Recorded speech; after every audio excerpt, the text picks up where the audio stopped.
third year now entering as the Memphis head basketball coach. You made the All-Star team 4 times in 14 years in the NBA, a gold medal winner, a National High School Player of the Year in 1990.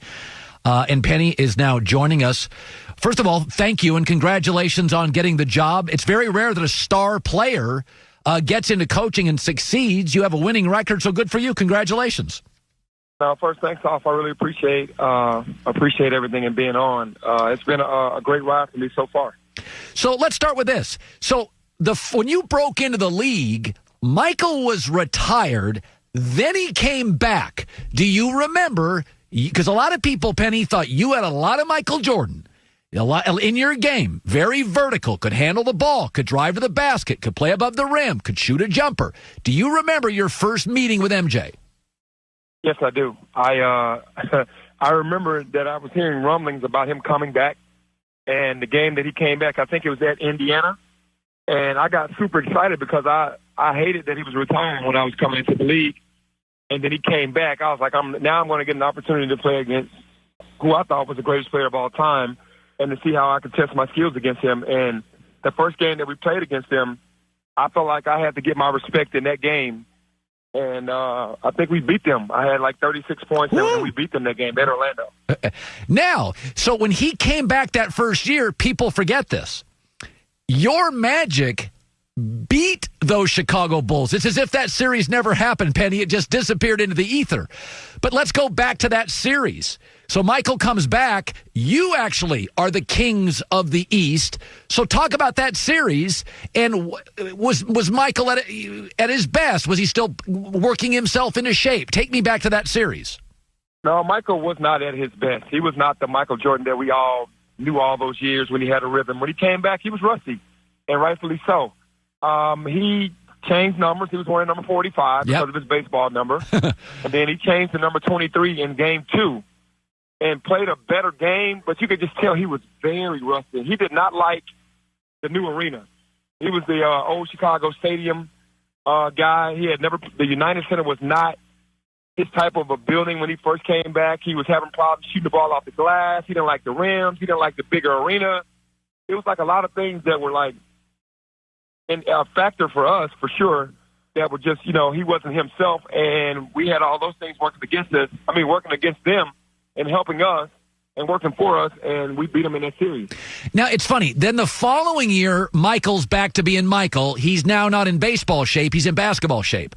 So when you looked at your games against him, when he was back to Michael, and you're this fledgling young superstar, what was he like to face? Was he tougher to guard, or was he a better defender? Like, where did he give you the most trouble? Well, everybody's saying that people are overstating things when it comes to Michael Jordan. Well, once he was really hurt losing that series to us, and that entire summer we were on his mind because he felt like we were the new up-and-coming guys that he was going to have to beat. He had already gone through, the Pistons and, Boston and all these guys, the Lakers. He's gone through these guys to finally get to where he really needs to get to.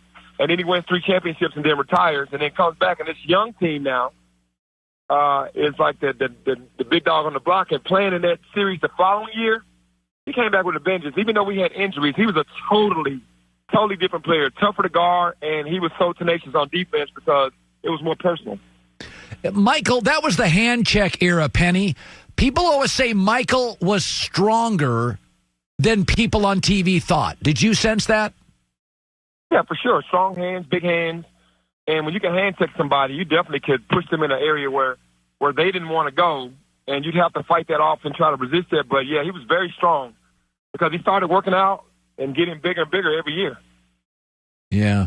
When you watch the documentary The Last Dance, Penny Hardaway, the Memphis head basketball coach entering his 3rd year, are you learning any new things about Michael?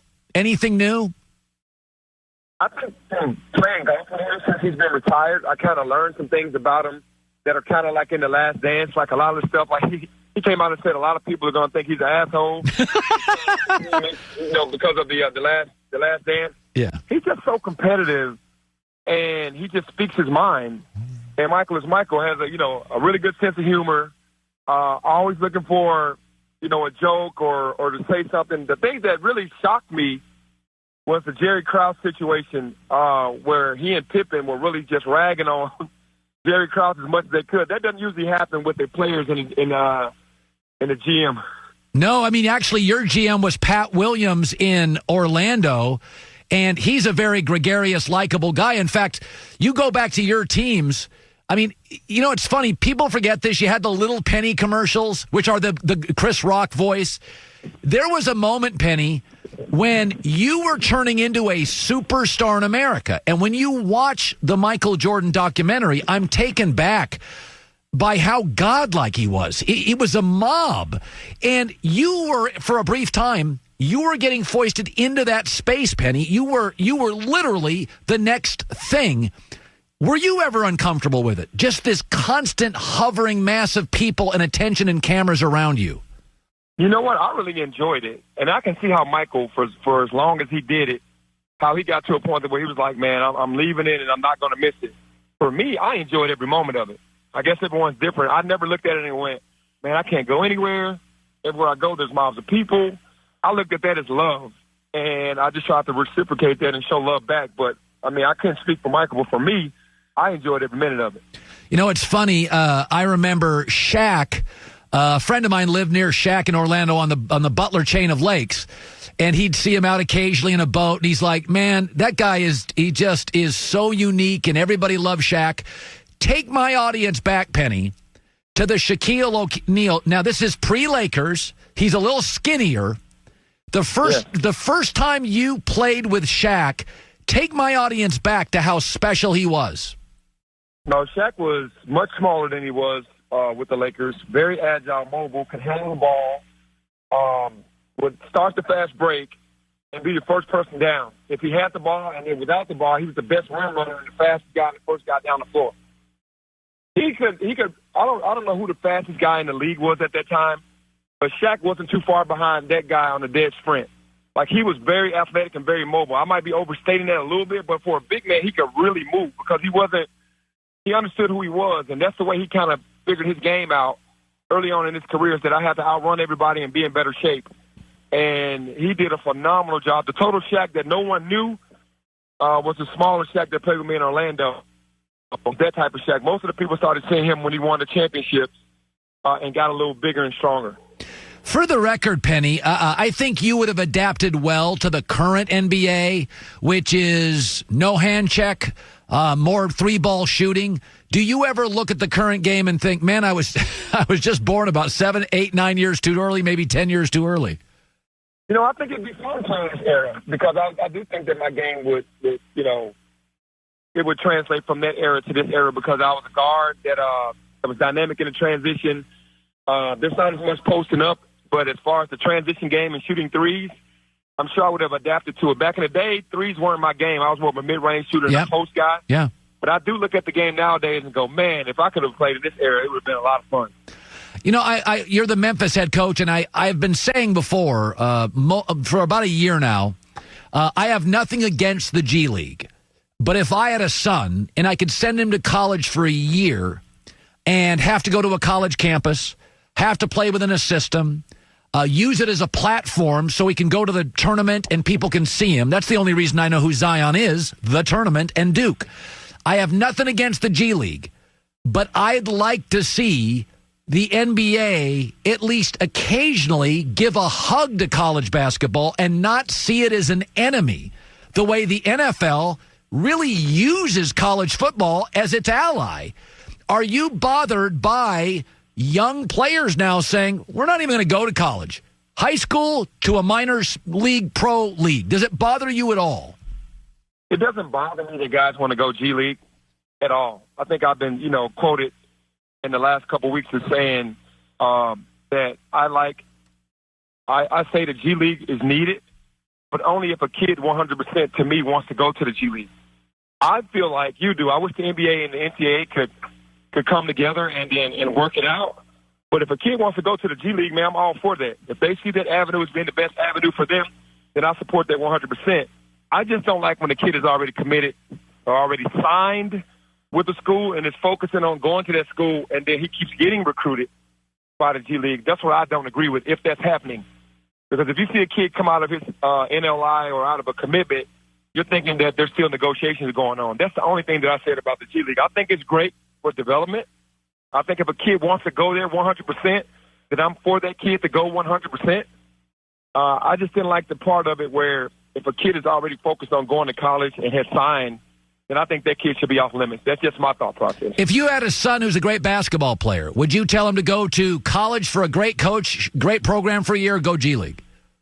No, I would go to college, and I think the NCAA made a step in the right direction by allowing kids to make money on their own likeness. But there is nothing like college. I think if you ask the percentage of the guys in the NBA, what's more fun, college or NBA, most of the guys are going to say the college experience because you learn so much.